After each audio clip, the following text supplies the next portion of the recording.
الذي نزل القرآن هدى للناس وبينات من الهدى والفرقان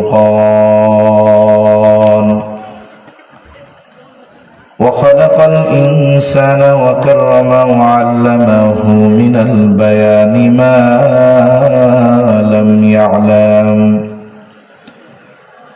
فسبحان الذي لا يحصى امتنانه باللسان ولا بالقلم ونشهد أن لا إله إلا الله وحده لا شريك له ونشهد أن سيدنا وسندنا وحبيبنا وطبيبنا وأولانا ومولانا محمد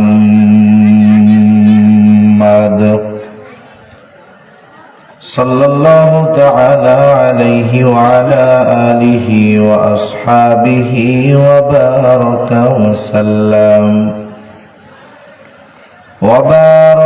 وسلم تسليما كثيرا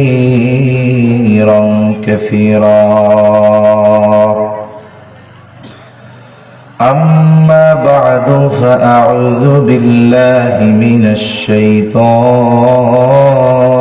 الرجيم بسم الله الرحمن الرحيم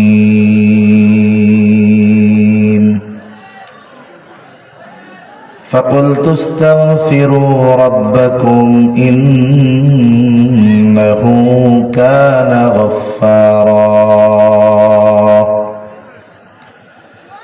يرسل السماء عليكم مدرارا ويمددكم بأموال وبنين ويجعل لكم جنات ويجعل لكم أنهارا وقال تعالى إلا من تاب وآمن وعمل عملا صالحا فأولئك يبدل الله سيئاتهم حسنات وكان الله غفورا رحيما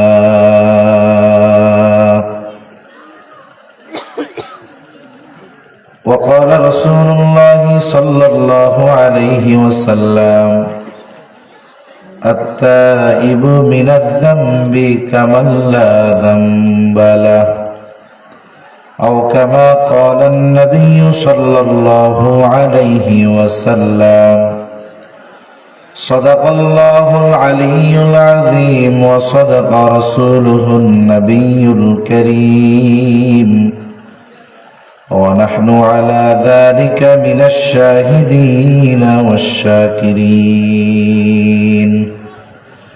والحمد لله رب العالمين سبحانك لا علم لنا إلا ما علمتنا إنك أنت العليم الحكيم اللهم صل على محمد وعلى آل محمد كما صليت على إبراهيم وعلى آل إبراهيم إنك حميد مجيد اللهم بارك على محمد وعلى آل محمد كما باركت على إبراهيم وعلى آل إبراهيم إنك حميد مجيد আলহামদুলিল্লাহ ঐতিহ্যবাহী নরসিংদী জেলার অন্তর্গত মনোহরদী থানাধীন দুর্বাকান্দি কেন্দ্রীয় ঈদগাহ ময়দানে দুর্বাকান্দি তরুণ সমাজের উদ্যোগে 2 দিনব্যাপী 12তম বার্ষিক ইসলামী সম্মেলনের সম্মানিত শ্রদ্ধেয় সভাপতি। 2 দিনব্যাপী এই সম্মেলনের দ্বিতীয় দিবসের সম্মানিত শ্রদ্ধেয় সভাপতি, আমন্ত্রিত উলামায়ে কেরাম, সামনে উপস্থিত মুরব্বিয়ানে কেরাম, সমবয়সী যুবক বন্ধু, স্নেহের ছোট ভাই, মাইকের আওয়াজ যত দূরে যায় নিজ নিজ স্থানে অবস্থানরতা সম্মানিতা শ্রদ্ধা মা ও বোন, আল্লাহ রাব্বুল আলামিনের দরবারে অগণিত শুকর যে মহান মালিক হায়াতে বরকত দিয়ে সুস্থ রেখে ধারাবাহিকভাবে উলামায়ে কেরামের জবান থেকে খুবই গুরুত্বপূর্ণ কথা আপনারা শ্রবণ করতেছিলেন। সেই ধারাবাহিকতায় কিছু দ্বীনি কথা মুযাকারা করবার লক্ষ্যে পবিত্র কোরআনুল কারীমের 2টা আয়াত থেকে ও রাসূল আকরাম সাল্লাল্লাহু আলাইহি ওয়াসাল্লামের অগণিত হাদিস থেকে একটা হাদিস পাঠ করেছি। আল্লাহ তাআলার কাছে তৌফিক চাই, আল্লাহ তাআলা কিছু কথা বলার তৌফিক দান করেন যে কথাগুলো আমাদের সবার দুনিয়া এবং আখিরাতের জন্য কল্যাণকর হয়। সকলে বলি আমিন। অগণিত দুরূদ ও সালাম সাইয়্যিদুল আম্বিয়া, আশরাফুল আম্বিয়া, খাতামুল আম্বিয়া, ইমামুল মুরসালিন, রাহমাতুল লিল আলামিন মুহাম্মদুর রাসূলুল্লাহ সাল্লাল্লাহু আলাইহি ওয়াসাল্লামের উপর। সম্মানিত উপস্থিতি, মাগরিবের পর থেকে নিয়ে এশা পর্যন্ত আমাদের বাংলাদেশের অন্যতম একজন আলেমে দ্বীন, শ্রদ্ধেয় বড় ভাই মুফতি আরিফ বিন হাবিব হাফিজাহুল্লাহ হযরতের জবানে প্রয়োজনীয় গুরুত্বপূর্ণ কথাগুলো আপনারা শুনতেছিলেন। শবে বারাত কেন্দ্রিক আমাদের যেই ভ্রান্তি, আমাদের যেই চিন্তা ভাবনা, এগুলার ব্যাপারে উনি খুবই সুন্দর আলোচনা করেছেন। আমরা দোয়া করি আল্লাহ তাআলা ভাইয়ের ইলম, হায়াত সবকিছুর মধ্যে বরকত দান করেন বলি আমিন। আসলে যিনি মধ্যমণি থাকেন আয়োজনের, মানে যখন মানুষ ভালোটা খেয়ে পেট ভরে এরপরে আর খাবার রুচি থাকে না, এটা স্বাভাবিক বিষয়। আপনার জায়গায় শ্রোতা যদি আমিও হইতাম, আমারও হয়তো এই চিন্তাধারা এরকম হইতো যে আরিফ বিন হাবিব সাহেবের বয়ান শোনার পরে স্বাভাবিকভাবে অন্য হুজুরের বয়ান শোনার মতো ইচ্ছা চাহিদা এটা আমাদের থাকতো না। আমার ক্ষেত্রেও হয়তো এরকম হইতো। তা যাই হোক, যেহেতু কর্তৃপক্ষের সাথে ওয়াদাবদ্ধ, এজন্য আশা কিছু কথা বলা, মুযাকারা করা। বেশি সময় কষ্ট দিব না। মাহফিলটার ব্যাপারে একটা জিনিস আমার খুব ভালো লাগতেছে। আমি সর্বসাকল্য আমার ঘড়িতে 8:15, দোয়া সহ 9:30টার মধ্যে কমপ্লিট হয়ে যাবে। আসলে দ্বীনি মাহফিলগুলো এরকমই হওয়া দরকার।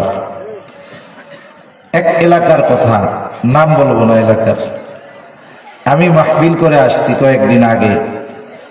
ওই মাহফিলের ওই জায়গায় আমাদের পরিচিত একজন অবস্থান করছে।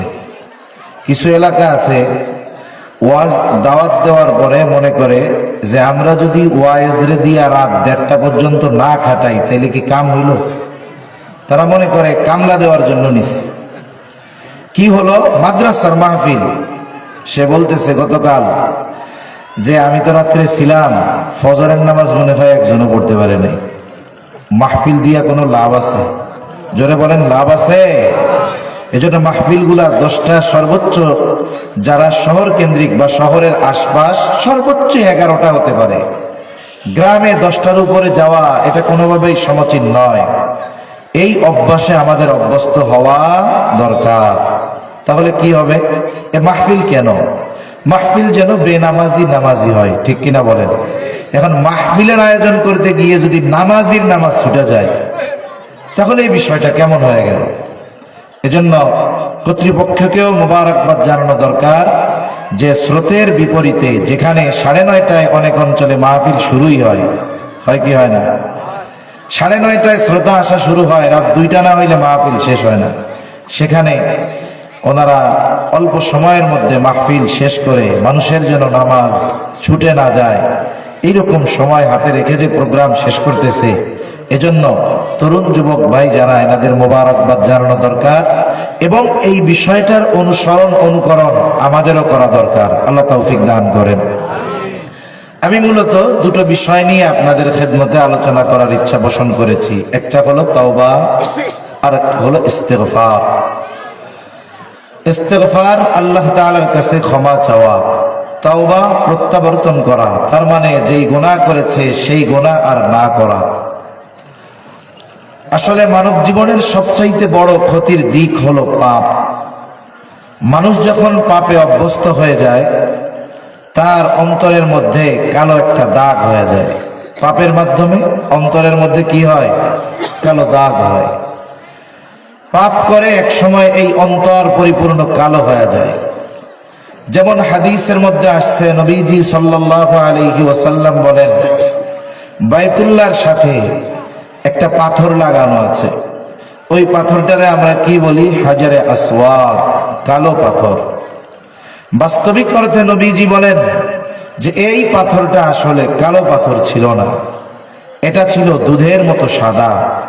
কিন্তু মানুষের পাপ গ্রহণ করতে করতে নিতে নিতে নিতে এই সাদা পাথরটা এখন কালো হয়ে গেছে পাপের কারণে। অনুরূপভাবে আমাদের কলব, আমাদের হৃদয় একটা গোষ্ঠের টুকরা আছে। বিশেষ করে হক্কানি পীর মাশায়েখগণ যখন জিকিরের সবক দেন, এই হাদিসের কথা প্রায় হক্কানি পীর উল্লেখ করেন। আলা ইন্না ফিল জাসাদি মুযগাহ ইযা সালুহাত সালুহাল জাসাদু কুল্লুহু ওয়া ইযা ফাসাদাত ফাসাদাল জাসাদু কুল্লুহু আলা ওয়া হিয়াল কলব। একটা গোষ্ঠীর টুকরা আছে, এটাকে কলব বলে। এটা পাপের দ্বারা এটা কালো হয়ে যায়। আর ওইটা যদি কালো হয়ে যায়, বলে মানুষের সবকিছুই খারাপ হয়ে যায়, উল্টা পাল্টা হয়ে যায়। আবার যদি ওইটা পুত পবিত্র গুনাহমুক্ত হয়ে যায়, ওইটা যদি ফেসাদ মুক্ত হয়ে যায়, তাহলে মানুষ, গোটা দেহ মানুষের ভালো হয়ে যায়। তাহলে দেখুন, ছোট্ট একটা টুকরের সাথে একটা মানুষের জীবন পরিবর্তনের সম্পর্ক রয়েছে। এজন্য আমাদের গুনাহমুক্ত জীবন গঠন করা দরকার। আবার দেখুন, মানব জাতির দ্বারা গুনাহ হবে, এটা রাসূলুল্লাহ সাল্লাল্লাহু আলাইহি ওয়াসাল্লাম জানায় দিয়েছেন। আল্লাহ তাআলা মানব জাতির মধ্যে গুনাহ করার ক্ষমতাও দিয়েছেন, গুনাহ থেকে বেঁচে থাকারও ক্ষমতা দিয়েছেন। একটি দৃষ্টিকোণ থেকে ফেরেশতাদের চাইতেও মানুষের শ্রেষ্ঠত্ব অনেক সময় বেশি হয়ে যায়। কেন?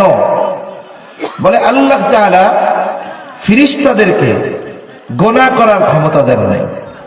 এরা গুনাহ করতে পারেই না, গুনাহ করার ইচ্ছা এদের জাগ্রতই হয় না। কিন্তু মানুষ, তার গুনাহ করারও সুযোগ আছে। একজনের গুনাহ করারও সুযোগ আছে, নেকের কাজ করারও সুযোগ আছে। গুনার কাজ করার সুযোগ থাকার পরে যে গুনাহ করে না, বাস্তবিক অর্থে সে প্রকৃত ঈমানদার। ঠিক কিনা কম? আরেকজনের তো গুনাহ করার শক্তিই নাই। আমাদের গ্রাম অঞ্চলে গল্প বলে, কেমনে মুরব্বীরা আগে গল্প শোনাইতো, কয় দুইজনেই সরকারি চাকরি করে। একজন হলো সচিবালয়ের সচিব, আর একজন হলো প্রাইমারি স্কুলের হেডমাস্টার। দুজনের চাকরি সরকারি চাকরি।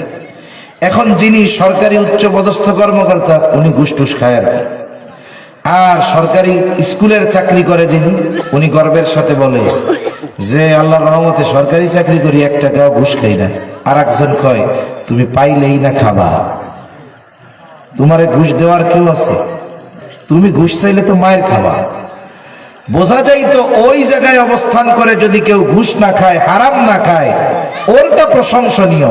কিন্তু তোমার তো খাওয়ারই সুযোগ নাই, এই জন্য তুমি পাইতেছ না, তাই খাইতেছ না। এটা প্রশংসনীয় বিষয় যতটা, তার চাইতে বেশি হলো ঘুষ খাওয়ার সুযোগ থাকার পরেও ঘুষ না খাওয়া। ঠিক কিনা কও? গুনাহ করার শক্তি নাই, গুনাহ করে না, তার চাইতে গুনাহ করার শক্তি সামর্থ্য থাকার পরেও যে গুনাহ করে না, ওই ব্যক্তির চাইতে বেশি উত্তম। এটাই স্বাভাবিক। এজন্য দুনিয়ায় আমরা গুনাহ থেকে বেঁচে থাকতে হবে আমাদের। এজন্য গুনাহ থেকে বাঁচার জন্য কি দরকার? বলে যদি কারো দ্বারা গুনাহ হয়ে যায়, পাপ হয়ে যায়, আল্লাহ তাআলার কাছে ক্ষমা চাওয়া দরকার। ইস্তিগফার বেশি বেশি পাঠ করার দরকার। পাপের থেকে আল্লাহ তাআলার কাছে মাপ চাওয়া দরকার। কারণ আল্লাহ তাআলা হলেন এমন এক মহান সত্তা, বান্দার দ্বারা যদি কল্পনাতীত পাপও হয়ে যায়, সেই পাপ ক্ষমা করার ক্ষমতা আল্লাহ তাআলার আছে না নাই? অনেক মানুষ পাপে নিমজ্জিত হয়ে আফসোস করে বলে যে হুজুর, আল্লাহ মনে হয় আমার আর মাফ করবে না। অনেক মানুষ মাঝে মধ্যে মেসেঞ্জারে, হোয়াটসঅ্যাপে মেসেজ করে বলে হুজুর, জীবনে এমন এমন পাপ করছি, আমার মনে হয় আল্লাহ আমারে মাফ করবে না। অথচ আল্লাহ তাআলা বলেন, ইয়া ইবাদিয়াল্লাযীনা আসরাফু আলা আনফুসিহিম লা তাকনাতু মির রাহমাতিল্লাহ। আল্লাহ রাব্বুল আলামিন বলেন, ইয়া ইবাদিয়াল্লাযীনা আসরাফু আলা আনফুসিহিম, হে আমার বান্দারা, যারা নিজের নফসের সাথে বাড়াবাড়ি করেছো, গুনাহ করেছো, জুলুম করেছো। মানুষ নিজের উপরে নিজে জুলুম করে গুনাহ করার মাধ্যমে। আল্লাহ তাআলা বলেন, হতাশ হয়ো না বান্দা, লা তাকনাতু মির রাহমাতিল্লাহ, তোমরা আল্লাহ তাআলার রহমতের ব্যাপারে নিরাশ হয়ো না। কারণ তোমার গুনাহ যত বেশি হোক না কেন, তোমার পাপ যত বেশি হোক না কেন, তোমার পাপের চাইতে আল্লাহ তাআলার দয়া রহমত বেশি নাকি কম? কত বেশি? বান্দার প্রতি আল্লাহর দয়া রহমত কত বেশি, এটা দুনিয়ার কোন কম্পিউটার দিয়ে, ক্যালকুলেটর দিয়ে এটা নির্ণয় করা অসম্ভব। হাদিসের মধ্যে আসছে, রাসূল আকরাম সাল্লাল্লাহু আলাইহি ওয়াসাল্লাম বলেন, আবু হুরায়রা রাদিয়াল্লাহু তাআলা আনহু থেকে বর্ণিত হাদিস, আল্লাহ তাআলার দয়া কত, মায়া কত, রহমত কত। আল্লাহ তাআলার দয়া রহমতের ব্যাপারে নবীজি বলেন, ইন্না লিল্লাহি মিআতা রাহমাহ আনজালা মিনহা রাহমাতান ওয়াহিদাতান বাইনাল জিন্নি ওয়াল ইনসি ওয়াল বাহাইমি ওয়াল হাওয়াইম।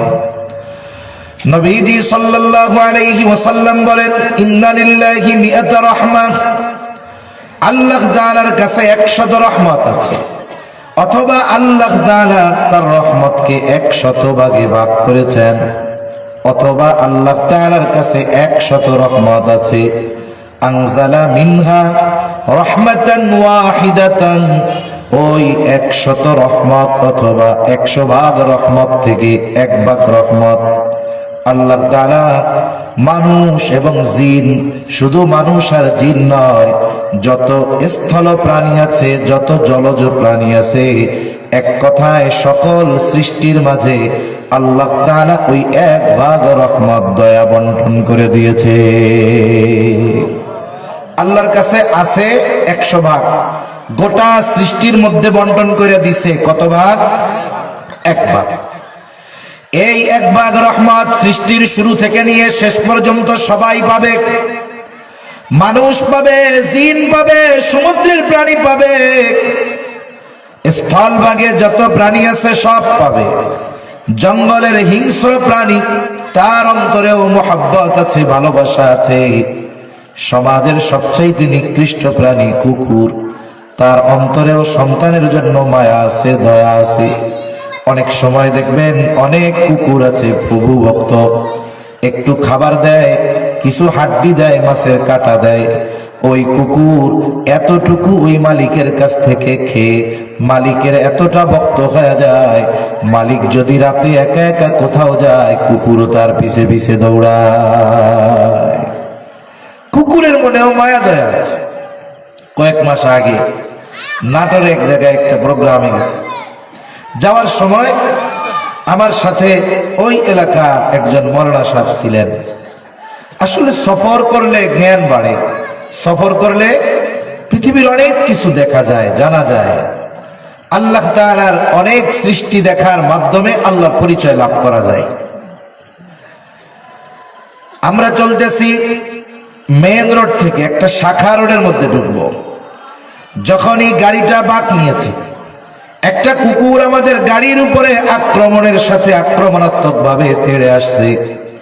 স্বাভাবিকভাবে রাতের বেলায় যদি কোনো এলাকায় অপরিচিত গাড়ি ঢুকে কুকুর আওয়াজ করে চিৎকার করে, কিন্তু দিনের বেলা আবার তার আক্রমণের ভাবটা এমন, গাড়ি উপর দিয়ে চলে যায়, যা কুকুর সরবে না এমন ভাব। তা আমি মজা করে জিজ্ঞাসা করতেছি মৌলানা সাহেবকে যে ভাই, অন্য এলাকার কুকুর তো রাতের বেলা তাড়া দেয়, আপনাদের এগুলা দেখি দিনেও তাড়ায়। এইবার মৌলানা সাহেব বলতেছেন, ভাই অল্প কয়েকদিন আগে এই কুকুরটা তার 2টা না 3টা বাচ্চা নিয়ে ওই মোড়ের উপরে শুয়েছিল। একটা ট্রাক ঢুকছে, ট্রাকটা যখন ঢুকছে, ট্রাকওয়ালা তো তার চাকার নিচে কি দেখতে পারে না, দেখা যায় না। ওই ট্রাকের চাকায় পিষ্ট হয়ে এই কুকুরের ওই বাচ্চাগুলো মারা গেছে। বলে ওই দিন থেকে কুকুর এই জায়গা থেকে আর নড়ে না, যত গাড়ি প্রবেশ করে সব গাড়িগুলোর দিকে সে তেড়ে চলে আসে।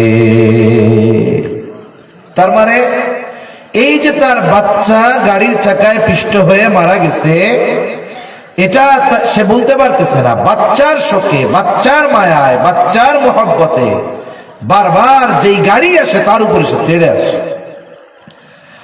ওই এক বাগ রহমত আল্লাহ তাআলা গোটা সৃষ্টির মধ্যে বন্টন করে দিয়েছেন।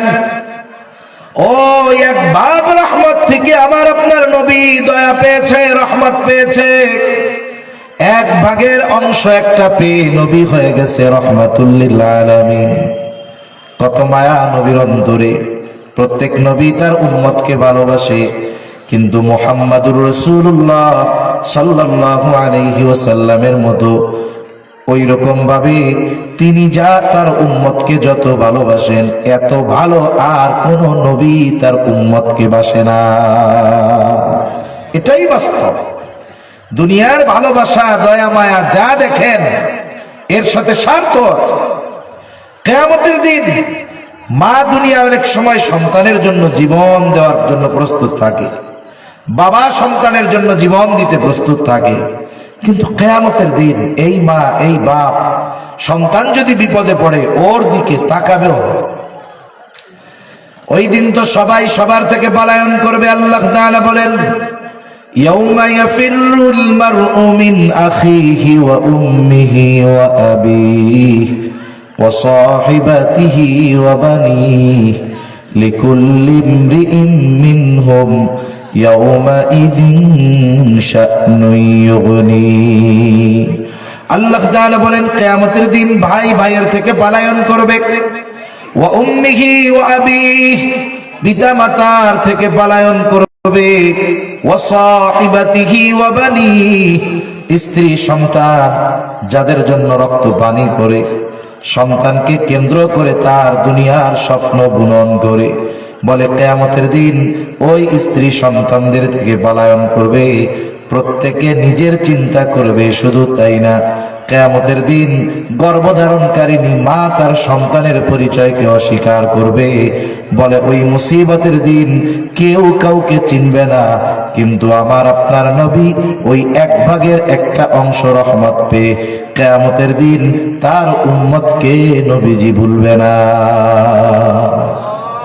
এটা পাইছে কি? বলে এক ভাগের একটা অংশ পাইছে নবী। তাই উম্মতের জন্য এত দয়া, এত মায়া, এত মোহাব্বত। যতক্ষণ তার ওই উম্মত যার অন্তরে যাররা পরিমাণ হলেও ঈমান আছে, তার ব্যাপারে ক্ষমার নিশ্চয়তা আল্লাহর থেকে নবী যতক্ষণ না পাবেন, আমার আপনার নবী ততক্ষণ জান্নাতে প্রবেশ করবে না। সুবহানাল্লাহ। তাহলে দেখেন, ওই এক ভাগ রহমত আল্লাহ গোটা সৃষ্টি জগতের মধ্যে বন্টন করে দিয়েছেন। বাকি আছে আল্লাহর কাছে কত ভাগ? জোরে বলেন না, কত ভাগ? নবীজি বলেন, আখারাল্লাহু লাহু 99 রাহমাহ ইয়াগফিরু বিহি ইবাদাহু ইয়াউমাল কিয়ামাহ। আল্লাহ তাআলা বাকি 99 ভাগ দয়া, রহমত, মায়া তার কাছে রাখছেন। কেন? নবী বলেন, ইয়াগফিরু বিহি ইবাদাহু ইয়াউমাল কিয়ামাহ। এই বাকি 99 ভাগ দয়া, রহমত, মায়া দিয়া আল্লাহ তাআলা কিয়ামতের দিন তার গুনাহগার বান্দাদের মাফ করে দিবে। এই দয়ার মালিক আমাদের জন্য ক্ষমার দরজা ওপেন করে রাখছে। তাহলে বলেন গুনাহ যত হোক না কেন আল্লাহ তাআলার মাফ করার ক্ষমতা আছে না নাই? কি পরিমাণ দয়া বান্দার উপরে আল্লাহ তাআলার, কি পরিমাণ মায়া বান্দার উপরে আল্লাহ তাআলার, কল্পনাও করা যাবে না। নবীজি উপমা দিচ্ছেন সাহাবায়ে কেরামকে। আচ্ছা বলেন তো, আমার মতো নাপাক পানি থেকে সৃষ্টি মানুষ, মৌলিকভাবে মাটি, কিন্তু জাগতিকভাবে তো আল্লাহ তাআলা মাতা পিতার একেবারে তুচ্ছ একটু পানি দিয়ে আমাদের সৃষ্টি করেছে। আমার মতো মানুষ যদি জাহান্নামে যায়, আল্লাহর কোনো লস আছে? জোরে বলে, কোনো লস নাই, কোনো ক্ষতি নাই, কিচ্ছু নাই আল্লাহ তাআলা। কিন্তু আল্লাহ তাআলা একটা বান্দা যদি তওবা করে, গুনাহ থেকে মাপ চেয়ে ফিরে আসে, আল্লাহ খুশি হয়ে যায়। কত খুশি হয়! নবীজি এক ব্যক্তির ব্যাপারে উপমা দিচ্ছেন। এক পথিক লম্বা পথের সফর করতেছে, তার সমস্ত কিছু বহন করতেছে, তার উট, খাবার, পানি, রসদ সব উটের সাথে বাঁধা। মরুভূমির লম্বা পথ, ক্লান্ত পথিক উটটাকে গাছের সাথে বেঁধে গাছের ছায়ায় ঘুমায় গেল। ঘুম থেকে উঠে সে দেখে উট নাই। মরুভূমির পথ পায়ে হেঁটে চলে যাওয়া সম্ভব নয়। আশেপাশে তাকায় দেখে খবর নেই উঠের। লোকটা ক্লান্ত হয়ে গেল, আশাহত হয়ে গেল, স্বাভাবিক বিষয়। মরুভূমির ভেতরে রাতের বেলায় দূর থেকে কিছু হিংস্র প্রাণীও আসে। সে চিন্তা করতেছে, আজকে আমার আর বাঁচার কোনো উপায় নাই। সে আশাহত হয়ে মৃত্যুর জন্য প্রতীক্ষা করতেছে, কখন মৃত্যু আসবে। হয়তো সে হিংস্র প্রাণীর খাবার হয়ে যাবে, অথবা ওই মরুভূমির মধ্যে সে খাবারের অভাবে, পানির অভাবে মৃত্যুবরণ করবে। আশাহত হয়ে সে মৃত্যুর জন্য অপেক্ষা করতেছে। এমত অবস্থায় সে দেখতে পাইল যে তার উট রসদ সহ আবার তার দিকে ফিরে আসতেছে। নবীজি বলেন, এই লোকটা এত খুশি হয়েছে, আনন্দের ঠেলায় কয়ে বইছে, আল্লাহ আমি হইলাম আপনার রব, আপনি আমার গোলাম। খুশির ঠেলায় নবীজি সাল্লাল্লাহু আলাইহি ওয়াসাল্লাম বলেন, ওই ব্যক্তি উট পায়া কেমন খুশি হয়? বলে, ওই কোন ব্যক্তি যদি পাপের থেকে তওবা করে আল্লাহর দিকে ফিরে আসে, ওই ব্যক্তি তার হারানো উট পেয়ে যত খুশি হয়, তার চাইতে আল্লাহ তাআলা আরো বেশি খুশি হয়ে যায়। তাইলে আমরা যদি আল্লাহর দিকে ফিরে আসি, খুশি হয় কে? আরে আমরা যদি না যাই, পাপের সমুদ্রে আবুডুবু খাই, আল্লাহর কোনো ক্ষতি আছে? কোনো ক্ষতি নাই। এরপরেও চিন্তা করেন তো, বান্দার প্রতি আল্লাহ তাআলার কত মায়া, কত মুহাব্বত, কত ভালোবাসা। আবার দেখুন, বনি আদমের দ্বারা গুনাহ হবে, এটা স্বাভাবিক, কারণ আল্লাহ তাআলা বনি আদমকে ভালো মন্দ দুইটা করারই যোগ্যতা দিয়েছেন। আসলে আল্লাহ তাআলা কি চায়? বুজুর্গানে দিন বলেন, আল্লাহ তাআলা মূলত চায় বান্দা শয়তানের ধোকায় পড়ে যদি কখনো গুনাহ করেই ফেলে, ওই গুনার উপরে সে স্থির থাকবে না, ইস্তেকামতের উপরে থাকবে না, বরং সে আল্লাহর ক্ষমার দিকে ধাবিত হবে। যদি গুনাহ করে গুনার উপরে অটল থাকে, তাহলে তো সে ক্ষতির মধ্যে পড়ে গেল। যেমন দেখেন, দুনিয়ায় বিপদ আপদ, বালা মুসিবত দেয় কে? জোরে বলেন না, দেয় কে? বলেন তো, বালা মুসিবত থেকে উদ্ধার করে কে? বালা মুসিবত থেকে কেমনে আল্লাহর কাছে সাহায্য চাইতে হবে শিখায় দিছেন তো আল্লাহ। তাহলে আল্লাহর বিপদ দেওয়ার কি দরকার ছিল? বিপদ যেহেতু উদ্ধার উনিই করেন, আবার বিপদ থেকে উদ্ধার হওয়ার রাস্তাও উনি বলে দেন, তাহলে বিপদ দেওয়ার দরকার কি ছিল? কথা বুঝেন নাই মনে হয়। বিপদ কেন দেন? আল্লাহ তাআলা মূলত বিপদ দিয়ে দেখতে চায়, আমি তো বিপদ থেকে উদ্ধার হওয়ার রাস্তা, সাহায্য পাওয়ার রাস্তাও তারে বলে দিলাম, আবার আমি বিপদ থেকে উদ্ধার করি এটাও জানায় দিলাম। এরপরেও দেখি বান্দা বিপদে পড়ে আমি আল্লাহর দিকে আসে নাকি অন্য কোনো দিকে যায়, এটাই মূলত আল্লাহ দেখতে চায়। রাসূলুল্লাহ সাল্লাল্লাহু আলাইহি ওয়াসাল্লাম বলেন, কুল্লু বানি আদম খাত্তাউন, প্রত্যেকটি বনি আদম পাপী, তবে সর্বোত্তম পাপী কে? বলে, যে তার পাপের উপরে অটল থাকে সে, তা নয়, বরং যে পাপ হওয়ার পরে আল্লাহর কাছে তওবা করে ক্ষমা চায়, পাপ থেকে ফিরে আসে, আল্লাহ তাআলা বলেন ওইটা হলো উত্তম পাপী।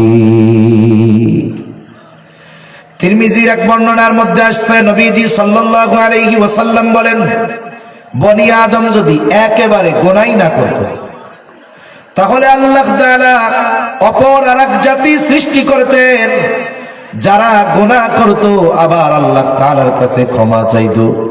গুনার উপরে অটল থাকতো এমনটা নয়, বরং তাদের দ্বারা শয়তানের ধোঁকায় গুনাহ হতো, আবার তারা আল্লাহ তাআলার কাছে মাফ চাইতো, আল্লাহ তাআলা তাদেরকে মাফ করে দিতে।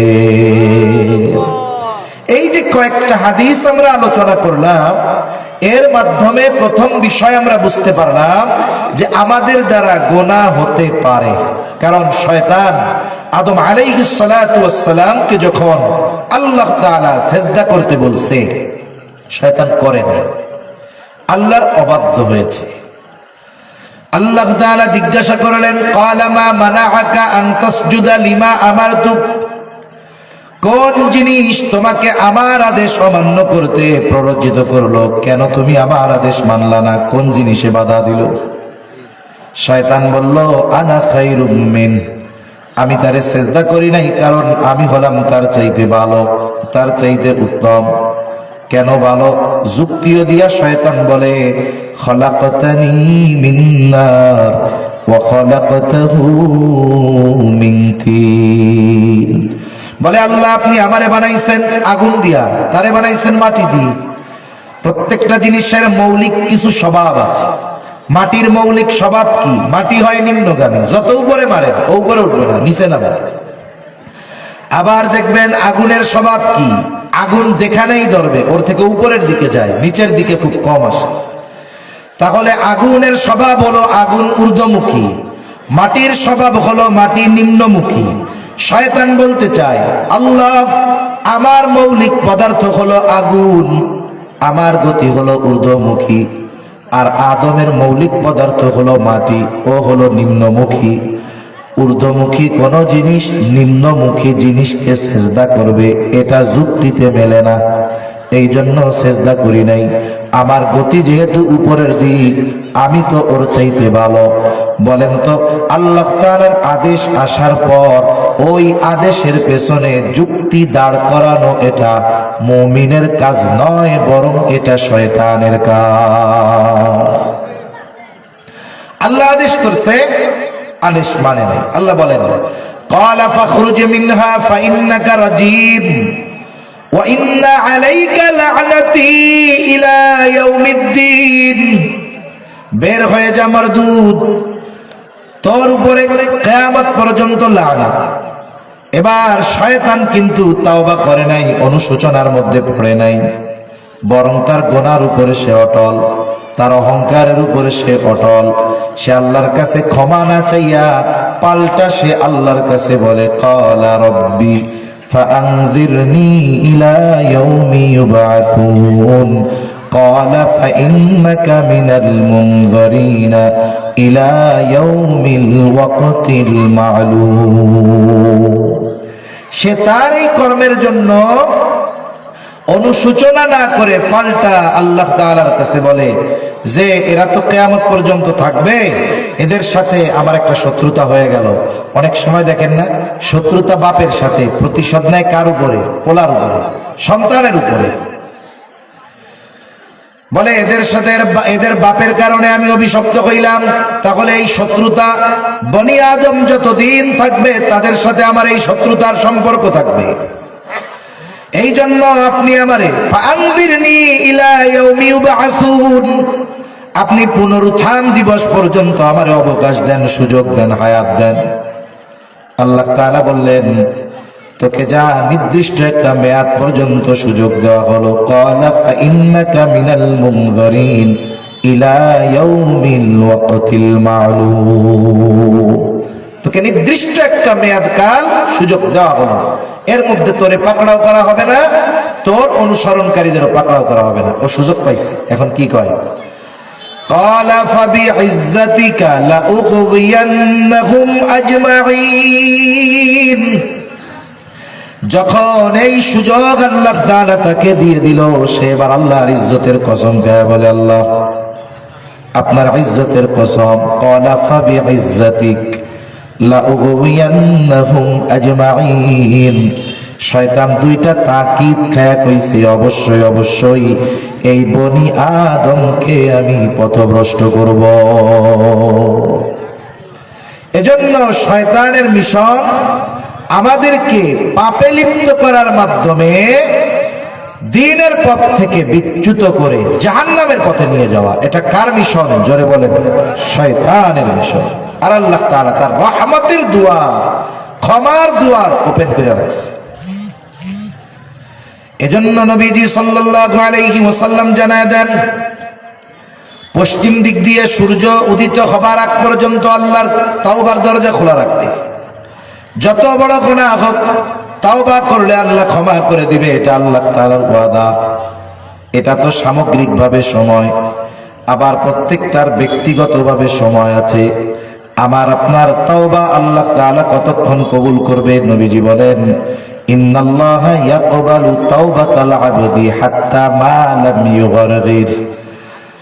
মৃত্যু যন্ত্রণা শুরু হওয়ার আগ পর্যন্ত আল্লাহ তাআলা বান্দার তাওবা কবুল করে। মৃত্যু যন্ত্রণা শুরু হওয়ার আগ পর্যন্ত কোন বেঈমান যদি ঈমান আনে, আল্লাহ তাআলা তার ঈমান কবুল করে। ইউগরগির, এই গড়গড়া হলো, দেখবেন সুস্থ মানুষ যদি কোনো সময় তার মৃত্যুর সময় আপনি তার পাশে থেকে থাকেন, বুঝতে পারবেন একজন মানুষ কোনো রোগ নাই, কিন্তু যখন তার সাকারাতে মউত, মৃত্যু যন্ত্রণা শুরু হয়ে যায়, কেমন যেন মনে হয় তার শ্বাস আটকে যাচ্ছে, কেমন যেন শ্বাসকষ্ট শুরু হয়ে গেছে, গড়গড় গড়গড় একটা আওয়াজ তার বের হয়। এই আওয়াজের দ্বারা নিশ্চিত হওয়া যায় মোটামুটি যে এই ব্যক্তির জান কবজ করা ফেরেশতা শুরু করে দিয়েছে। এর আগ পর্যন্ত যত গুনাহ হোক আল্লাহ তাআলা ক্ষমা করে দেয়, ঠিক কিনা বলেন? তাওবা আর ইসলাম, তাওবা আর ঈমান এমন জিনিস, এর দ্বারা অতীতের সব কিছু মাফ হয়ে যায়। যেমন সাহাবায়ে কেরামের মধ্যে অনেকে চিন্তা করতেন, এত পাপ করছি, আল্লাহ কি মাফ করবে? দিহিয়াতুল কলবি রাদিয়াল্লাহু তাআলা আনহু, জীবন্ত কন্যা কতগুলা যে পুতছে নিজেরটা সহ, অনেক কন্যা সন্তান নিজে দায়িত্ব নিয়ে মাটির মধ্যে পুঁতে ফেলছে। বেচারা তার এক মেয়ের করুণ কাহিনী নবীজির সামনে বলতেছে যে, হারে, যেই মেয়েটাকে সে চাইছিল শিশুকালেই হত্যা করে ফেলার জন্য, কিন্তু স্ত্রীর কারণে পারে নাই, কিন্তু তার অন্তরে নিয়ত এটা যত বড় হোক, একদিন না একদিন আমি এটা করে ফেলবো। এক সময় মেয়েটা বড় হয়েছে, আর মাও চিন্তা করছে মারলে তো আগেই মার, এখন তো বড় হয়ে গেছে, এখন মনে হয় ওর বাপ আর মারবে না। দিহিয়াতুল কলবি রাদিয়াল্লাহু তাআলা আনহু নবীজির সামনে, সাহাবায়ে কেরামের সামনেই ঘটনা কইতেছে। বলে, ইয়া রাসূলুল্লাহ, মেয়েটা বড় হয়ে গেছে, আমার স্ত্রী চিন্তা করছে এখন হয়তো আমি আর আমার মেয়েটাকে মারবো না, মারলে তো আগেই মারতাম, কিন্তু আমার ইচ্ছা, আমার মধ্যে তো নিয়ত যে আমি ওরে যখন পাই মারবই মারবো। মেয়েটাকে বললাম, মেয়ের মাকে বললাম, এর সাজায় গুছায় দাও, আমি একে আত্মীয়র বাড়িতে বেড়াইতে নিয়ে যাব। দেখবেন ছোট বাচ্চা, 3, 4, 5 বছর বয়স, বাপ যদি কোথাও যাইতে চায়, ছেলে হোক আর মেয়ে হোক, যদি বাচ্চারে বলে চলো তোমারে নিয়ে অমুকের বাড়িতে যাব, দেখবেন ওই বাচ্চা ওই মুহূর্তে সবচাইতে আনন্দিত হয়ে যায়। মেয়েটাও আনন্দিত হয়ে গেছে যে বাপ নিয়ে যাবে সাথে কইরা, খুশি আনন্দ। দিহিয়াতুল কলবি রাদিয়াল্লাহু তাআলা আনহু বলেন, ইয়া রাসূলুল্লাহ, আমার মেয়েটাকে সাজিয়ে গুছিয়ে আমার সাথে দিয়ে দিল, মেয়েও আনন্দিত, বারবার আমারে বলতেছে, আব্বু কোথায় নিয়ে যাবা? আমি বলি চলো। আগের থেকেই আমি আমার সবকিছু প্রস্তুত করে রেখেছি, আমি নির্ধারিত জায়গায় এসে হাজির। আমি এবার গর্ত খোঁড়া শুরু করে দিলাম। আমার মেয়ে নিজে গর্ত খুঁড়ে আমার গর্ত থেকে মাটি উঠায় দিচ্ছে, আর আমার কষ্ট দেখে, ঘাম দেখে বারবার বলতেছে, আব্বু তোমার বুঝি বড় কষ্ট হচ্ছে। একটা সময় গর্ত খোঁড়া হয়ে গেল, মেয়েটা তো তখনও জানে না, আমার ঘাম সে মুছে দেয়, আমি একটা ধাক্কা দিয়া তাকে গর্তের মধ্যে ফেলা দিলাম। ইয়া রাসূলুল্লাহ, বারবার সে আমার আব্বু আব্বু বলে ডাকতেছে। তার এই করুণ ডাক আমার দিলকে নরম বানাতে পারে নাই। ইয়া রাসূলুল্লাহ, আমি তাকে জীবন্ত দাফন করেছি। ইয়া রাসূলুল্লাহ, আমার এই গুনাহটা কি আল্লাহ মাফ করবে নাকি? নবীজি সাল্লাল্লাহু আলাইহি ওয়াসাল্লাম দাহিয়াতুল কলবির এই ঘটনা শুনতেছেন। নবীজির চোখ দিয়ে পানি পড়ে দাড়ি মোবারক ভিজে গেছে। নবীজি বলেন, আরে দাহিয়াতুল কলবি, মানুষ এতটা নিষ্ঠুর কিভাবে হতে পারে? তবে তুমি শুনে রাখো, যেহেতু তুমি ইসলাম গ্রহণ করেছ, আর নবীজি বলেন, ইন্নাল ইসলাম ইয়াহদিমু মা কানা ক্বাবলাহু, একজন যখন ইসলাম গ্রহণ করে, অতীতে সে যত পাপ করুক না কেন, আল্লাহ তাআলা ইসলাম গ্রহণের কারণে তার অতীতের সব গুনাহ মাফ করে দেয়। একজন যত বড় পাপী হোক না কেন, কোন ব্যক্তি যদি ইসলাম গ্রহণের আগে কোন মানুষের হক নষ্ট করে থাকে, ইসলাম গ্রহণের আগে কোন মানুষের হক নষ্ট করে থাকে, বলে ইসলাম গ্রহণের পরে ওই গুনাহ তার মাফ হয়ে যায়। সুবহানাল্লাহ, ইসলাম কেমন জিনিস! তবে ইমানদার গুনাহ করছে, তাওবার মাধ্যমে বান্দার হক মাফ হবে না, বান্দার হক এটা আদায় করতে হবে। এজন্য ইসলাম এবং তাওবা এটা অতীতের সব গুনাহকে মুছে দেয়। বুজুর্গানে দিন তাওবা কবুলের প্রধান শর্ত বলেছেন তিনটা। যদি বান্দার হক সম্পৃক্ত থাকে তাহলে হবে চারটা।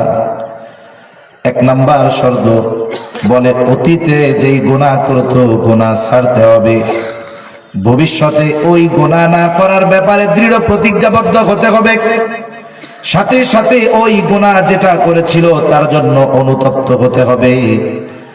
আর যদি বান্দার হক সম্পৃক্ত কোনো গুনাহ থাকে তাহলে এই হকটা আদায় করতে হবে।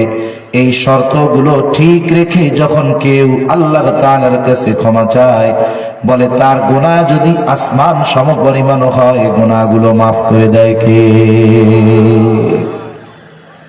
আমার আপনার নবীজির আগে পিছে সব গুনাহ আল্লাহ মাফ করে দিয়েছে। নবীজি মাসুম। রাসূলুল্লাহ সাল্লাল্লাহু আলাইহি ওয়াসাল্লাম এরপরেও দেখেন, আয়েশা সিদ্দিকা রাদিয়াল্লাহু তাআলা আনহা নবীজি লম্বা কেরাতে নামাজ পড়তেন, এত দীর্ঘ নামাজ পড়তেন নবীজির পা ফুলে যেত। নবীজি সিজদা এত দীর্ঘায়িত করতেন। আয়েশা সিদ্দিকা রাদিয়াল্লাহু তাআলা আনহা বলেন, আমি মনে করতাম নবীজি মনে হয় আমাদের মাঝে আর নাই। নিশ্চিত হওয়ার জন্য নবীজির পায়ের মধ্যে চিমটি কাটতাম, নবীজি পা নাড়াইতেন আর বুঝতাম যে হ্যাঁ তিনি আছে। পা গুলো ফুলে যাইত, পানি বের হয়ে যাইত। লম্বা কেরাতে নবীজি নামাজ পড়তেন। আমি জিজ্ঞাসা করলাম, ইয়া রাসূলুল্লাহ সাল্লাল্লাহু আলাইহি ওয়াসাল্লাম, আল্লাহ তাআলা আপনার আগে পিছের সব গুনাহ মাফ করে দিয়েছে, এরপরেও কেন আপনি এত কষ্ট করে ইবাদত করেন? নবীজি বলতেন, ও আয়েশা, আফালা আকুনা আবদান শাকুরা, যে আল্লাহ আমাকে এত বড় নেয়ামত দান করে দিলেন, আমি কি ওই রবের শুকরগুজার বান্দা হব না? আমার আপনার নবী, এই নবী দৈনিক শতবার ইস্তেগফার পাঠ করতেন, শতবারের অধিক ইস্তেগফার পাঠ করতেন। কোন বর্ণনা এসেছে 70 বার। অথচ আমাদের অবস্থা কি? আল্লাহর কাছে ক্ষমা চাইতেন, যার গুনাহ নাই ইস্তেগফারের মাধ্যমে তার মর্যাদা বাড়ে। এজন্য অনেক ভাই বুঝে না, অনেক ভাই না বুঝে কি বলে, সূরা নাসর, ইদা জাআ নাসরুল্লাহি ওয়াল ফাত ওয়া রাআইতান নাসা ইয়াদখুলুনা ফি দীনিল্লাহি আফওয়াজা ফাসাব্বিহ বিহামদি রাব্বিকা ওয়াস্তাগফির। আল্লাহ তাআলা নবীকে ইস্তেগফার করার কথা বলছে। এখন কিছু ভাই, আল্লাহ তাআলা সবাইরে মাফ করে দিক, বুঝার তৌফিক দান করুন। আমার এই ভাইয়েরা এ কথা বলতে চায় যে ওনার যদি ভুল ত্রুটি না হইতো আল্লাহকে ক্ষমা চাইতে বলতেন। নাউজুবিল্লাহ বলেন। ইসমাতে আম্বিয়ার মাসালায় তারা নবীদের ব্যাপারে বলতে চায় যে তাদের পাপ হয়েছে। নাউজুবিল্লাহ বলেন। অথচ ইস্তেগফার নবীজিকে পাঠ করতে বলার কারণ কি? আল্লাহ তাআলা আমার আপনার নবীর মর্যাদা বাড়ানোর জন্য ইস্তেগফার পাঠ করতে বলছে। এজন্য যার গুনাহ নাই উনি ইস্তেগফার পাঠের দ্বারা কি হয় বলেন? ওনার মর্যাদা বাড়ে। ওনার কি বাড়ে? জোরে বলেন। মর্যাদা বাড়ে। আল্লাহ তাআলা আমার নবীর মর্যাদাকে সর্বোচ্চ শিখরে পৌঁছাতে চান, এজন্য নবীরে বলছে আল্লাহ তাআলা তাসবিহ সমূহ বেশি পাঠ করতে, ইস্তিগফার বেশি পাঠ করতে, উম্মতকে শিক্ষা দেওয়ার জন্য যে দেখো যেই নবীর আগে পিছের সব আল্লাহ মাফ করে দিয়েছে, সেই নবী যদি ইস্তিগফার পাঠ করে তাহলে আমাদের কি করা দরকার ছিল একটু চিন্তা করেন। সেজন্য আমরা ইস্তিগফার পাঠে অভ্যস্ত হব।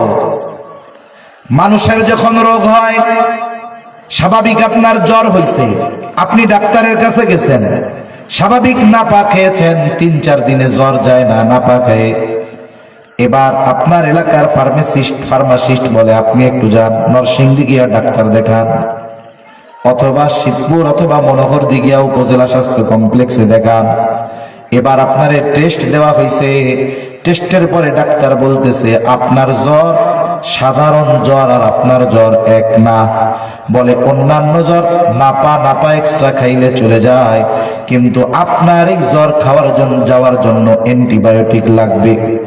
বলে অ্যান্টিবায়োটিক এমন এক ওষুধ, বলে এটা ওষুধের মাধ্যমে যেই রোগগুলো দূর হয়, সকল রোগ যদি ওষুধে কাজ না করে, সাধারণ ওষুধে সর্বশেষ ডাক্তার যেই ওষুধটা দেয় এটার নামই অ্যান্টিবায়োটিক, এটা সব রোগের কাজে লাগে।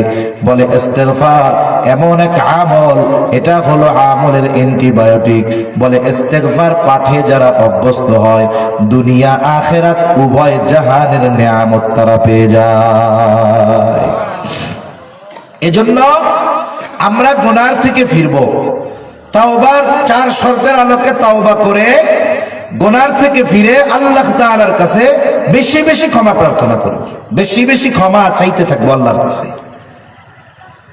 তাহলে কি হবে? বলে ইস্তিগফার পাঠের দ্বারা দুনিয়ারও লাভ পাওয়া যায়। আল্লাহ তাআলা কোরআনুল কারীমের মধ্যে বলেন ফাকুল তুস্তাগফিরু রাব্বাকুম ইন্নাহু কানা গফফারা। ইস্তিগফার পাঠের দ্বারা প্রথম লাভ হলো আল্লাহ তাআলা ইস্তিগফারের কারণে গুনাহগুলো মাফ করে দেয়। সুবহানাল্লাহ বলেন। ফাকুল তুস্তাগফিরু রাব্বাকুম, তোমাদের রবের নিকটে ইস্তিগফার পাঠ করো, তাহলে কি হবে? তোমাদের সব গুনাহগুলো মাফ করে দিবে, কারণ তিনি হলেন গফুর, তিনি হলেন ক্ষমাশীল দয়ালু। ইস্তিগফার পাঠ করলে গুনাহগুলো আল্লাহ মাফ করে দেয়। এরপরে ইস্তিগফার পাঠ করলে লাভ কি? এখনকার জামানায় সময় মতো বৃষ্টি হয় না, সময় মতো বৃষ্টি হয় না, অথচ অনেক মুরব্বী আছে, ওনারাও হয়তো স্বীকার করবে এই কথা যে ওনারাও ছোট সময় দেখছে যেই সময় বৃষ্টি হওয়ার দরকার ওই সময় বৃষ্টি হইতো। ঠিক না মুরব্বী? যথা সময় মানুষের বৃষ্টি হইতো, কারেন্ট ছিল না, মেশিন ছিল না, বৃষ্টি না হইলে ফসল উৎপাদন হবে না। দেখা যাইত কি একেবারে ফসল বোনার জন্য যেই সময় বৃষ্টি দরকার ওই সময় আল্লাহ বৃষ্টি দেয়। এখন কি হয়? এখন হয় ফসল আবাদ করবেন, ওই সময় বৃষ্টি নাই, মোটর দিয়ে অথবা সেলো মেশিন দিয়ে আপনি সেচ করছেন, কোনো মতে ফসল টসল হয়েছে, ফসল ঘরে তুলবেন, ওই সময় বৃষ্টি হওয়ার কথা না, কিন্তু ওই সময় খালি বৃষ্টি হয় না, পাকা ধানের উপরে শিলা সহ বৃষ্টি হয়। ঠিক কিনা কন? শীতের সময় বৃষ্টি হয়, মানে যে সময় বৃষ্টি হওয়ার কথা ছিল না ওই সময় হয়। এটা আমাদের গুনার কারণে। কিসের কারণে? জোরে কন। গুনার কারণে। মনে করেন আবহাওয়াবিদ, ভূগোলবিদ, এরা বলবে কি বৈশ্বিক আবহাওয়ার পরিবর্তনের কারণে যথাসময়ে বৃষ্টি হচ্ছে না। এই বৈশ্বিক আবহাওয়া পরিবর্তন হইল কেন? গুনার কারণে। ঠিক কিনা বলেন? এজন্য ইস্তিগফার পাঠের দ্বারা কি হয়? যথাসময়ে বৃষ্টি হয়। আল্লাহ তাআলা বলেন ইউরসিলিস সামাআ আলাইকুম মিদরারা। বৃষ্টি কিন্তু হয়, সব বৃষ্টি কিন্তু মানুষের জন্য কল্যাণকর হয় না। অনেক সময় অতি বৃষ্টিতে মানুষের ক্ষতি হয়ে যায়। এই যে দেখেন অতি বৃষ্টিতে বন্যা হয়ে যায়, অতি বৃষ্টিতে ফসলের জমি তলায় যায়, ফসল পানির তলে চলে যায়, ক্ষতি হয়। কিন্তু ইস্তিগফার পাঠের দ্বারা যেই বৃষ্টি আল্লাহ দান করে, বলে ওই বৃষ্টি মানুষের জন্য ক্ষতিকর বৃষ্টি হয় না, বরং ওই বৃষ্টি মানুষের জন্য কল্যাণকর বৃষ্টি হয়। এরপরে ইস্তিগফার পাঠের দ্বারা কি হয়? ওয়ায়ুমদিদকুম বিআমওয়ালিন ওয়া বানিন। আল্লাহ তাআলা জানায় দেন ইস্তিগফার যারা পাঠ করে ওয়ায়ুমদিদকুম বিআমওয়ালিন ওয়া বানিন, আল্লাহ তাআলা তাদের মাল দ্বারা তাদের উপকৃত করেন, আল্লাহ তাআলা তাদের সন্তানদের দ্বারা তাদের উপকৃত করেন। এখন বলতে পারেন মাল থাকলে তো উপকার হবে, সন্তান থাকলে তো উপকার হবেই, কিন্তু না ভাই, কিয়ামতের ময়দানে একদল মানুষ এই সন্তান সম্পদকে তাদের ধ্বংসের কারণ মনে করবে। কিয়ামতের দিন একদল মানুষ আমলনামা বাম হাতে পাবে। কোন হাতে পাবে? বাম হাতে। আল্লাহ আমাদের হেফাজত করুক বলি আমিন। বাম হাতে একদল আমলনামা পাবে। কি বলবে তারা ওই দিন? আল্লাহ তাআলা বলেন, وَأَمَّا مَنْ أُوتِيَ كِتَابَهُ بِشِمَالِهِ فَيَقُولُ يَا لَيْتَنِي لَمْ أُوتَ كِتَابِيَهْ وَلَمْ أَدْرِ مَا حِسَابِيَهْ يَا لَيْتَهَا كَانَتِ الْقَاضِيَةَ مَا أَغْنَى عَنِّي مَالِيَهْ। তারা বলবে হায়রে, আজকে আমাদের সম্পদ কোনো কাজে আসলো না। আবার আল্লাহ তাআলা বলেন, ইয়াউমা লা ইয়ানফাউ মালু ওয়ালা বানুন, কিয়ামতের দিন সন্তান সম্পদ কোনো কাজে আসবে না, কিন্তু যারা ইস্তিগফার পাঠ করনেওয়ালা, কিয়ামতের দিন আল্লাহ তাআলা তাদের সম্পদ সন্তানের দ্বারা তাদের সাহায্য করবে। দুনিয়ায়ও করবে, আখিরাতেও করবে। আবার যারা গুনাহগার পাপাচারে লিপ্ত হয়েছে, তাদের এই সম্পদ সন্তান আখিরাতে কাজে আসবে। এজন্য ইস্তিগফার পাঠ করব তো ইনশাআল্লাহ।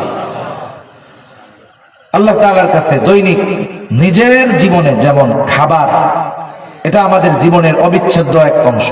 সকালে উঠে আমি নাস্তা করি, জোহরের নামাজের পরে খানা খাই, রাত্রে আমি খাইয়া ঘুমাই।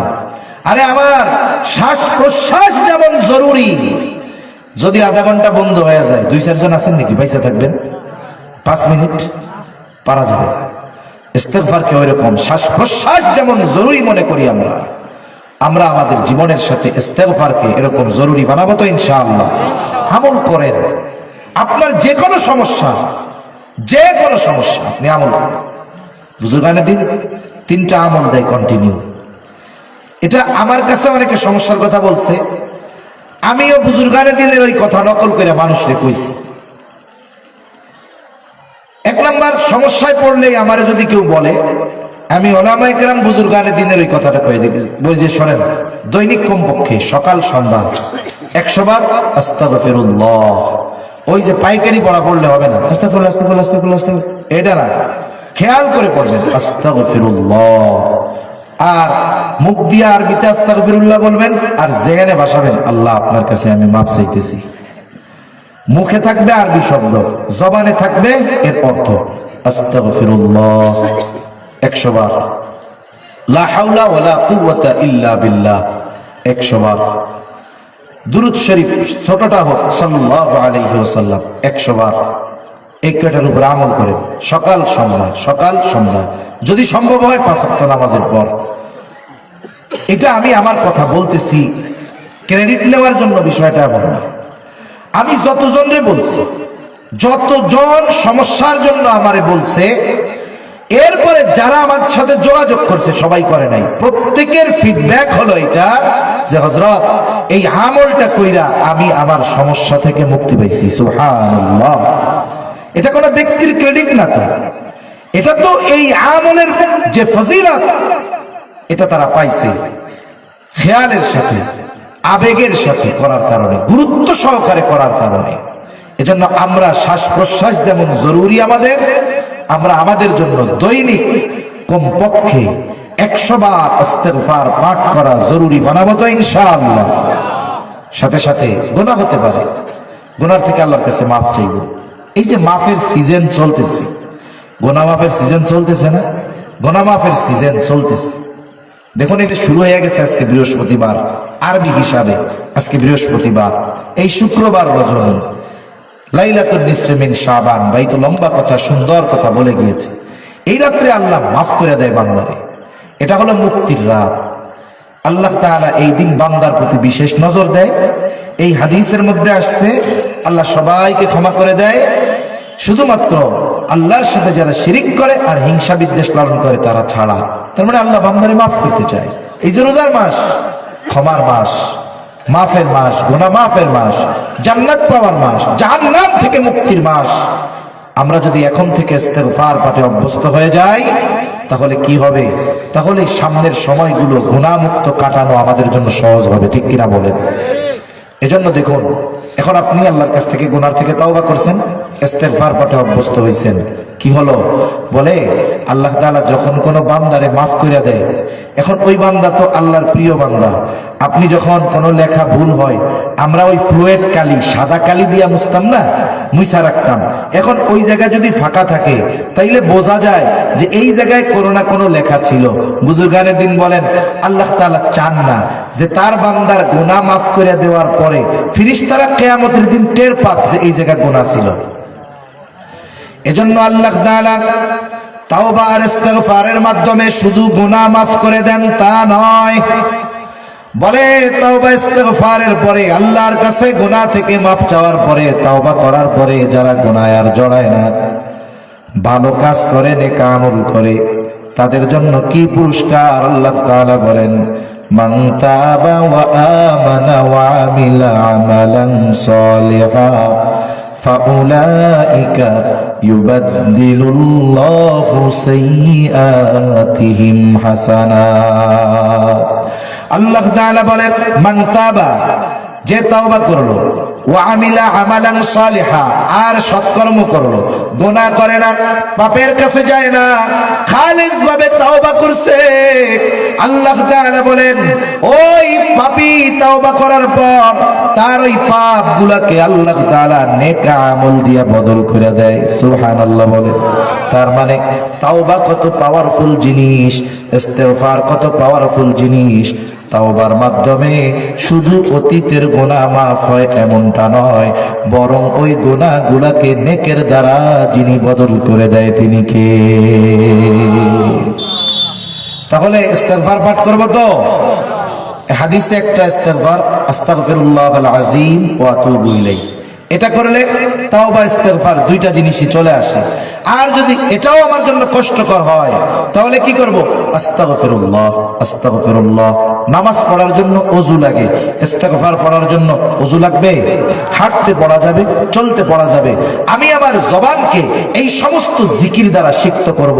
মনে রাখবেন, যেই জবানে জিকির যত বেশি, ওই ব্যক্তি জবানের গুনাহ থেকে তত বাঁচতে পারে বেশি। জান্নাতে যাওয়ার গ্যারান্টি নবীর থেকে পাওয়া যায় যদি জবানকে গুনাহ থেকে বাঁচানো যায়। জবান যদি হেফাজত করা যায়, প্রকৃত মুসলমান হওয়া যায়। নবীজি সাল্লাল্লাহু আলাইহি ওয়াসাল্লাম বলেন আল মুসলিম মান সালিমাল মুসলিমুনা মিন লিসানিহি ওয়া ইয়াদিহি। নবীজি বলেন মুসলমানকে, প্রকৃত মুসলমানকে বলে যার জবান এবং হাতের অনিষ্ট থেকে অপর মুসলমান থাকে নিরাপদ। তার মানে জবান দিয়ে খারাপ কথা কয়, বকা দেয়, কষ্ট দেয়, এই জবান থেকে নিরাপদ। আল্লাহর নবী এখানে জবানের কথা আগে বলছেন, এরপরে হাতের কথা বলেছেন। তার মানে জবান যদি নিয়ন্ত্রণ হয়ে যায়, আশা করা যায় অঙ্গ প্রত্যঙ্গ নিয়ন্ত্রিত হয়ে যাবে। কারোর সাথে কারো দ্বন্দ্ব শুরু হয় কি হাত দিয়া না জবান দিয়া? কিন্তু প্রথমে শুরু হয় জবান দিয়া, এরপরে আস্তে আস্তে হাত পা অন্যগুলো ব্যবহার হয়। এখন আমি যদি আমার জবানকে প্রথমে নিয়ন্ত্রণে আনতে পারি, তাহলে আশা করা যায় অন্যান্য অঙ্গ প্রত্যঙ্গের গুনাহ থেকেও বাঁচা যাবে। সুবহানাল্লাহ, কত সুন্দর সিস্টেম। জিহ্বাটা বড় নরম, হাড্ডি হুড্ডি কিচ্ছু নাই, কিন্তু এর গুনাহ খুব গরম। আবার নবীজি আর এক হাদিসের মধ্যে বলেন, তোমরা আমাকে দুটো জিনিসের গ্যারান্টি দাও, দুটো জিনিস হেফাজতের গ্যারান্টি দাও, আমি তোমাদের জান্নাতের গ্যারান্টি দিব। একটা হলো দুই চোয়ালের মধ্যবর্তী এই জিহ্বা, গোশতের টুকরা মানে জিহ্বা। আর একটা হলো উভয়ের মধ্যবর্তী স্থান তথা লজ্জা স্থান, নবীজি বলেন, এই দুইটা জিনিস হেফাজতের গ্যারান্টি দাও, তাহলে আমি তোমাদের জান্নাতের গ্যারান্টি দিয়ে দিব। তাহলে দেখুন, জবান হেফাজত করলে প্রকৃত মুসলমান হওয়া যায়। বলেন, জবান হেফাজত করলে কি হওয়া যায়? প্রকৃত মুসলমান, প্রকৃত মুসলমান হওয়া যায়। গরু খাওয়া মুসলমান আছে না? কিছু কিছু আছে মুসলমানি নেওয়া মুসলমান, প্রকৃত মুসলমান কম। এজন্য আল্লাহ তাআলা ইমানদারদের উদ্দেশ্য করে মুসলমান হইতে কইছেন। কোরআনে আল্লাহ তাআলা বলছেন, ইয়া আইয়ুহাল্লাযীনা আমানুত্তাকুল্লাহ হাক্কা তুকাতিহি ওয়া লা তামুতুন্না ইল্লা ওয়া আনতুম মুসলিমুন। আল্লাহ তাআলা বলেন, হে ঈমানদারেরা, তোমরা আল্লাহকে ভয় করো, ভয় করার মতো ভয় করো। ওয়ালা তামুতুন্না ইল্লা ওয়া আনতুম মুসলিমুন, আর তোমরা মুসলমান না হয়ে মৃত্যুবরণ করিও না। তাহলে মুসলমান না হইয়া মরতে মানা করছে কে? আরো জোরে বলেন, কে? প্রকৃত মুসলমান হওয়ার জন্য তাকওয়া দরকার, সাথে সাথে আরো কি দরকার? বলে জবান হেফাজতের দরকার। তাহলে প্রকৃত মুসলমান হওয়া যাবে যদি জবান হেফাজত করতে পারি। আবার দেখুন, প্রকৃত মুসলমান হওয়ার জন্য যেমন জবান হেফাজত করা দরকার, অনুরূপ ভাবে জবান হেফাজতের মাধ্যমে নবীর থেকে জান্নাতের গ্যারান্টিও পাওয়া যায়। এজন্য জবান বড় খারাপ জিনিস।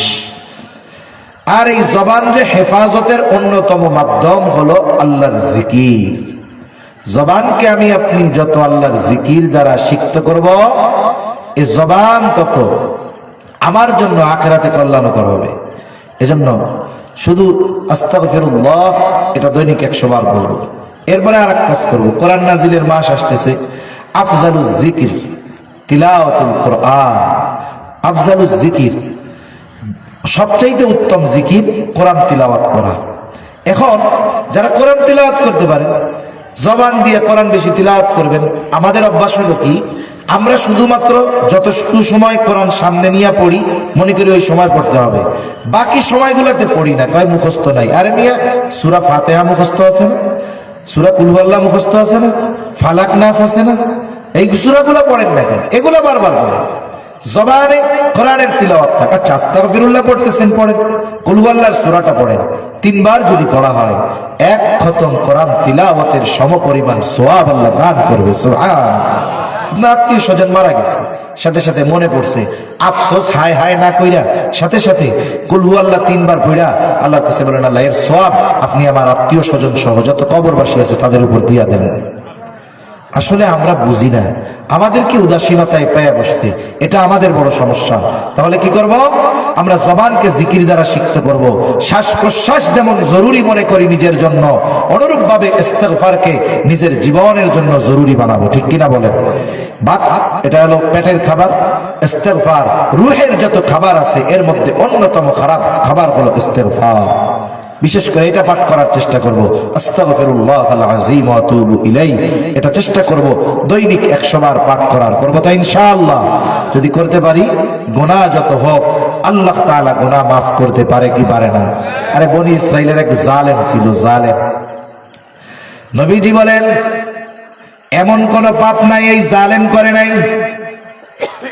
এই জালেম এর কাছে একদিন একজন মহিলা আসছে কিছু টাকা নেওয়ার জন্য। এটা তো সুদে টাকা দেয়, কাউরে কর্জে হাসানা দিবে না। মহিলা বাধ্য হয়ে তার কাছে টাকা চায়, বলে তুমি টাকা চাও, আমারে তুমি টাকা লাভ দিবা। মহিলা বলে, কিফিল, সুদ যদি দিতে পারতাম তাইলে কি চাইতে আসতাম নাকি? জালেম কিফিল মহিলার সাথে চুক্তিবদ্ধ হলো। মহিলারে বলে, তুমি যদি আমার সাথে জেনায় লিপ্ত হও তাইলে তোমারে টাকা ধার দেওয়া যাইতে পারে, সুদের লাভ তো দিতে পারবা না, ওইটার বদলে আমার সাথে জেনা করবা। হাদিসের মধ্যে আসছে, কাদাল ফাকিরু আইয়াকুনা কুফরা, দরিদ্রতা মানুষকে কুফরি পর্যন্ত পৌঁছায় দেয়। মহিলা অভাবের তাড়নায় বাধ্য হয়ে জেনা করার শর্তে তার কাছ থেকে 60 দিরহাম কর্জ নিছে। কয় দিরহাম? 60 দিরহাম। এবার নির্ধারিত দিনে জালেম কিফিল উপস্থিত। হাদিসের মধ্যে আসছে একেবারে জেনার দ্বার প্রান্তে কিফিল, একেবারে মহিলার উপরে জেনার দ্বার প্রান্তে। এমত অবস্থায় মহিলা কান্না করে আর থরথর করে কাঁপে। একজন গেছে ফুর্তি করার জন্য, আরেকজন কান্না করে আর কাঁপে। কিফিল বলে, মহিলা কাঁপো কেন, কাঁদো কেন? আমি কি তোমারে জোর জবরদস্তি করেছি নাকি? তুমি তো শর্তে রাজি হয়ে টাকা নিয়েছো। এইবার মহিলা বলে, কিফিল আল্লাহর ভয়ে কান্না করি রে কিফিল, আমি কোনোদিন এরকম পাপ করি নাই, শুধুমাত্র অভাবের কারণে তোমার সাথে পাপ করার জন্য রাজি হয়েছি। আল্লাহর ভয়ে কান্না করতেছি কিফিল। এতটুকু কথা হয়তো কিফিলের কর্ণকুহর দিয়ে হৃদয়ে পৌঁছায়া গেছে। কিফিল মহিলাকে বলে, মহিলা তুমি আগে কোনোদিন এমন পাপ করো নাই? বলে না। তাহলে সত্যই অভাবের কারণে করতেছো? বলে হ্যাঁ। এই যে আল্লাহর ভয়ে কান্না করতেছে, এবার কিফিলের এই কথা অন্তরে লাইগা গেছে। কিফিল ওই অবস্থা থেকে উঠে গেল। মহিলাকে কিফিল বলে, মহিলা যাও, তুমি যেহেতু এই পাপে কোনোদিন লিপ্ত হও না, অভাবের কারণে যেহেতু তুমি রাজি হয়েছ, যাও এই 60 দিরহাম তোমারে মাফ করে দিলাম, সদকা করে দিলাম। আর কিফিল বলে, শোনো আল্লাহর শপথ, আমি আর কোনোদিন আল্লাহর সাথে নাফরমানি করব না, আমি আর কোনোদিন গুনাহ করব না। খালেস তওবা কইরা কিফিল চলে আসছে বাড়ি। রাতের বেলায় ঘুমাইছে, ঘটনাক্রমে কিফিল মারা গেছে। কিফিলের তাওবার খবর এলাকার মানুষ কি জানে? জানে না। জালেম মরলে মানুষ খুশি হয়, মিষ্টি বিলায়, মিষ্টির দোকান খালি হয়ে যায়, ঠিক কিনা কোন? এজন্য মনে রাখতে হবে, এমন জীবন যেন আমাদের না হয় যে আমার মরণে মানুষ হাসে, আমার ক্ষতিতে মানুষ আনন্দ করে। কবি কত সুন্দর কথা কয় না? যেদিন এসেছিলে ভবে, কেঁদেছিলে তুমি, হেসেছিল সবে, এমন জীবন তুমি করিও গঠন, মরণে হাসিবে তুমি, কাঁদিবে ভুবন। এখন কিফিলরে তো সবাই জানে জালেম, কিন্তু রাতের ওই তাওবা তো আল্লাহ কবুল করে নিছে। কিফিলের তাওবার খবর তো কেউ জানে না। মানুষেরা আনন্দ করতেছে, জালেম মরছে খুব ভালো হয়েছে, জালেম মরছে খুব ভালো হয়েছে। আল্লাহ তাআলা কিফিলের দরজার উপরে কুদরতি ভাবে লেখা দিছে, ইন্নাল্লাহা ক্বাদ গফারা লিল কিফিল, তোমরা কিফিলরে জালেম বইলো না, নিশ্চয়ই আল্লাহ তাআলা কিফিলকে ক্ষমা করে দিয়েছে। তাহলে চিন্তা করেন, বনি ইসরাইলের এক জালেম নবীজি এই ঘটনা আব্দুল্লাহ ইবনে ওমর রাদিয়াল্লাহু তাআলা আনহু বলেন, একবার দুইবার নয়, 7 বারেরও অধিক, মানে বারবার নবীজি আমাদেরকে এই ঘটনা শুনাইছে। বলেন আল্লাহ তাআলার সেই ক্ষমার দরজা খোলা আছে না নাই? রহমতের দরজা খোলা আছে না নাই? কিন্তু আমরা কেন বসে আছি? আমরা কেন দেরি করতেছি? কেন আল্লাহর রহমতের দিকে অগ্রসর হচ্ছি না? এখন থেকেই প্রস্তুতি নিতে হবে। রহমতের মাস কাজে লাগাতে হবে, নাজাতের মাস কাজে লাগাতে হবে, মাগফিরাতের মাস কাজে লাগাতে হবে। আমাদের প্রতিজ্ঞা থাকবে এটা যে এই রমজানটাই যেন আমাদের গোটা হায়াতের পরিবর্তনের সময় হয়, পরিবর্তনের মাস হয়। আমরা যেন জান্নাতের পথের পথিক, জীবন পরিবর্তনের যেই মোড় যেন এই মাসটাতে আমরা করতে পারি। এজন্য আল্লাহর কাছে দোয়া করা, চেষ্টা অব্যাহত রাখা, দোয়া করা। নবীজি দোয়া শিখাইয়া দিছে যে রজব মাস আসলেই তো নবীজি দোয়া করতেন, আল্লাহুম্মা বারিক লানা ফি রজব ওয়া শাবান ওয়া বাল্লিগনা রমাদান। আল্লাহ রজব শাবানের বরকত দান করেন, রমজান পর্যন্ত আমাদের পৌঁছায়া দেন। সেই ক্ষমার মাস সামনে আছে না নাই? ক্ষমা ঘোষণার দিন চলে আসছে কি আসে নাই? এজন্য আমরা আল্লাহ তাআলার কাছে গুনাহ সমূহ থেকে ক্ষমা চাইব। আর ইস্তেগফারকে শ্বাস প্রশ্বাস যেমন নিজের জন্য জরুরি বানিয়েছি, ইস্তেগফার ওইরকম জরুরি বানাবো তো ইনশাআল্লাহ। আল্লাহ সুবহানাহু ওয়া তাআলা আমাদের সকলকে ইস্তেগফার করনেওয়ালা যেই সমস্ত আল্লাহর মুহাব্বতের বান্দা আছে তাদের অন্তর্ভুক্ত হওয়ার তৌফিক দান করেন বলি আমিন। শুনেন, 2টা বিষয়। মুফতি তো লেখছেন, আমি তো মুফতি না, নাকি আগের জন্য মুফতি পরের জন্য মুফতি? এখন মধ্যে দিয়া আমিও সিপাই মুফতি হয়ে গেছি গা। এজন্য অনেক সময় নাম দেওয়ার ক্ষেত্রে একটু জাইনা শুনা দিতে হয়। অনেক সময় অনেকে এমন কিছুও লেখে যে মাহফিলে যাইয়া দেখা আমার মন চাই যে লজ্জায় ওয়াজ না করে যাইগা, এজন্য শুনা লেখা দরকার। এরপরেও মুফতি তো না আমি, দুইটা মাসালার কথা এমনি জিজ্ঞাসা করছি। মেয়েরা, নারীরা তারাবির নামাজ পড়া মসজিদে গিয়া, শুনো